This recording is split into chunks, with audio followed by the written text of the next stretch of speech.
চটপটি খেতে পছন্দ করে না এমন খুব কম মানুষই রয়েছে। সব সময় দেখা যায় যে বাইরে বের হলেই এক প্লেট চটপটি আমাদের খেতেই হয়। কিন্তু বাইরের চটপটিটা কতটা স্বাস্থ্যকর বলুন তো? আর আমরা যদি খুব সহজেই বাসায় বাইরের চটপটির থেকেও অনেক বেশি টেস্টি আর স্বাস্থ্যকর উপায়ে তৈরি করে নিতে পারি, তাহলে মন্দ হয় না, তাই না? আমি আজকে আপনাদের সাথে শেয়ার করব কিভাবে বাসায় খুব সহজেই চটপটি তৈরি করে নিতে পারবেন। চটপটি তৈরির জন্য এখানে আমি নিয়ে নিয়েছি বুটের ডাল অথবা ডাবলি। এটা আপনার যে কোনো মুদিখানার দোকানে পেয়ে যাবেন। এই ডালটা আমি সারা রাত পানিতে ভিজিয়ে রেখে ভালোভাবে ধুয়ে নিয়েছি। আপনারা চাইলে 5 থেকে 6 ঘন্টা পানিতে ভিজিয়ে রেখে তারপর নিতে পারেন। এখানে আমি প্রেসার কুকারে সিদ্ধ করার জন্য দিয়ে দিব। তো প্রথমে আমি লবণ দিয়ে দিচ্ছি। তারপর আমি এখানে কিছু বাটা মশলা অ্যাড করব। দিয়ে দিচ্ছি জিরা বাটা, তারপর দিচ্ছি রসুন বাটা, তারপর দিচ্ছি পেঁয়াজ বাটা। তারপর কিছুটা হলুদ গুঁড়া অ্যাড করে পানি দিয়ে খুব ভালোভাবে নেড়েচেড়ে মিশিয়ে প্রেসার কুকারে দিয়ে দিব ফুটানোর জন্য।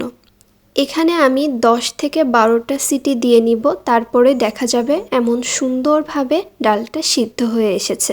আপনারা চাইলে এর থেকে একটু শক্ত রাখতে পারেন। আমার কাছে একটু ডালটা বেশি সিদ্ধ হয়ে গেলেই ভালো লাগে, তাই আমি এমনভাবে ফুটিয়ে নিয়েছি।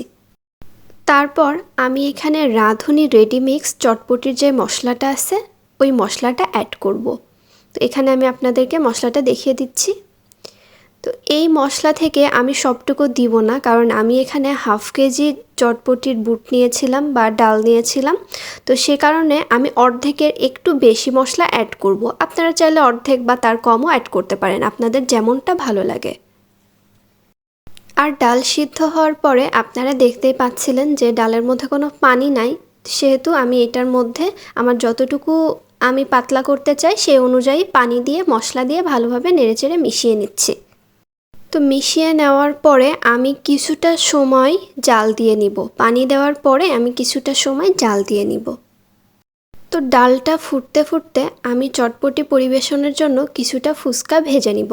তো আপনারা এই ফুচকাটা যে কোনো মুদিখানার দোকানে পেয়ে যাবেন। এটা শুধু ভাজলেই হয়ে যাবে, আর কিছু করতে হবে না। ফুচকা ভাজার সময় তেলটা খুব ভালোভাবে গরম হলে তারপর ফুচকাগুলো তেলে ছাড়বেন।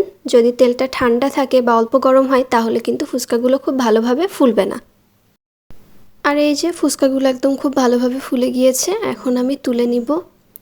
আপনারা দেখতেই পাচ্ছেন যে ফুচকাগুলো কিভাবে তুলে নিতে হবে। আর আমার একে একে সবগুলো ফুচকা আমি ভেজে নিয়েছি। এই যে এখন বেশ খানিকটা পেঁয়াজ ভেজে নিব। এই পেঁয়াজ ভেজে আমি ডালের মধ্যে অ্যাড করব। পেঁয়াজ ভাজা হয়ে গেলে ভাজা পেঁয়াজের মধ্যে আপনারা ডাল দিয়ে দিতে পারেন, অথবা ভাজা পেঁয়াজটাই তেলসহ ডালের মধ্যে দিয়ে দিতে পারেন, যেমনটা আপনাদের ইচ্ছে। আমি তেলসহ সবটুকু ভাজা পেঁয়াজ ডালের মধ্যে দিয়ে দিচ্ছি। তারপর খুব ভালোভাবে নেড়েচেড়ে বলক তুলে তারপরে আমি এটা নামিয়ে রাখবো। আর নামিয়ে রাখার আগে একটু চেক করে নিব যে আর মরিচ লাগবে কিনা অথবা লবণ লাগবে কিনা। এটা আপনারা আপনাদের স্বাদ মতো মরিচ লবণটা অ্যাড করে নিতে পারেন। এখন চটপটি পরিবেশনের জন্য আমি তেঁতুলের রসটা তৈরি করে নিব। তার আগে আমি তেঁতুলটা 1 ঘন্টা ভিজিয়ে রেখেছিলাম। তো এখান থেকে খুব ভালোভাবে নেড়েচেড়ে আমি এই রসটা বের করে নিব আর তেঁতুলের বিচিগুলো ফেলে দিব। স্বাদ বাড়ানোর জন্য তেঁতুল রসে আমি কিছুটা লবণ অ্যাড করে দিচ্ছি, কিছুটা চাট মশলা অ্যাড করে খুব ভালোভাবে গুলে নিব।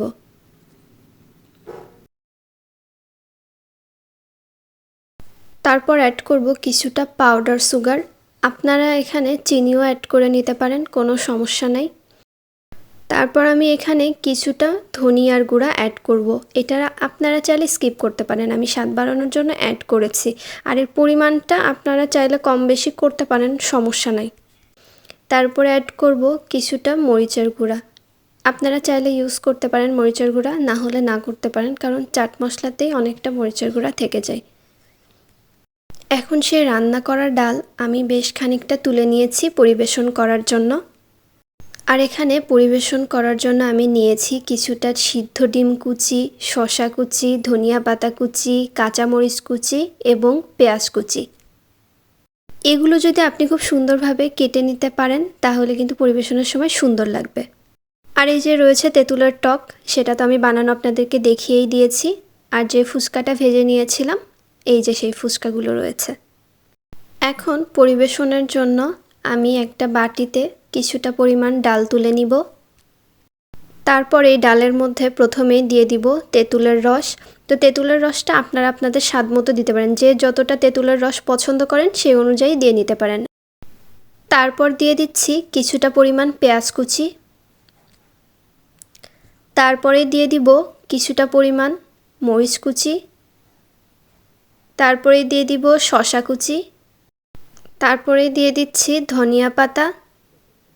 আপনারা এগুলো সবই নিজেদের ইচ্ছে মতো দিতে পারেন, কম বেশি করতে পারেন, সমস্যা নাই। তারপর দিয়ে দিচ্ছি ডিম কুচি। আর সব শেষে দিয়ে দিব ফুচকাগুলো ভেঙে।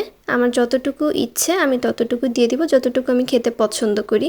তো ফুচকাগুলো সবার লাস্টে দেওয়ার ট্রাই করবেন, না হলে কিন্তু এগুলো নরম হয়ে যেতে পারে। আমার বাসায় বানিয়ে নেওয়া চটপটি দেখতে কেমন হয়েছে বলুন তো? আমার কাছে কিন্তু অনেক সুন্দর লেগেছে, দেখতে আমার কাছে অনেক বেশি ভালো লাগছে। আর টেস্টটাও কিন্তু অনেক ভালো হয়েছিল। আপনাদের সাথে শেয়ার করছি যে আপনারা যদি বাসায় এভাবে চটপটি বানান, তাহলে বাজারের চটপটি খাওয়া ভুলে যাবেন। আজকের রেসিপিটি আপনাদের কেমন লেগেছে তা আমাকে জানাতে ভুলবেন না যেন। আর আপনারা কী টাইপের ভিডিও পেতে পছন্দ করেন, কেমন রান্নার ভিডিও আপনাদের লাগবে, তা অবশ্যই কমেন্ট করে আমাকে জানাবেন। আমি চেষ্টা করব আপনাদের সাথে সহজ উপায়ে সেগুলো শেয়ার করার জন্য। আর আমার ভিডিও যদি আপনাদের ভালো লেগে থাকে তাহলে অবশ্যই লাইক, কমেন্ট এবং শেয়ার করবেন। আর আমার চ্যানেলটি সাবস্ক্রাইব করে অবশ্যই আমার পাশে থাকবেন। ধন্যবাদ।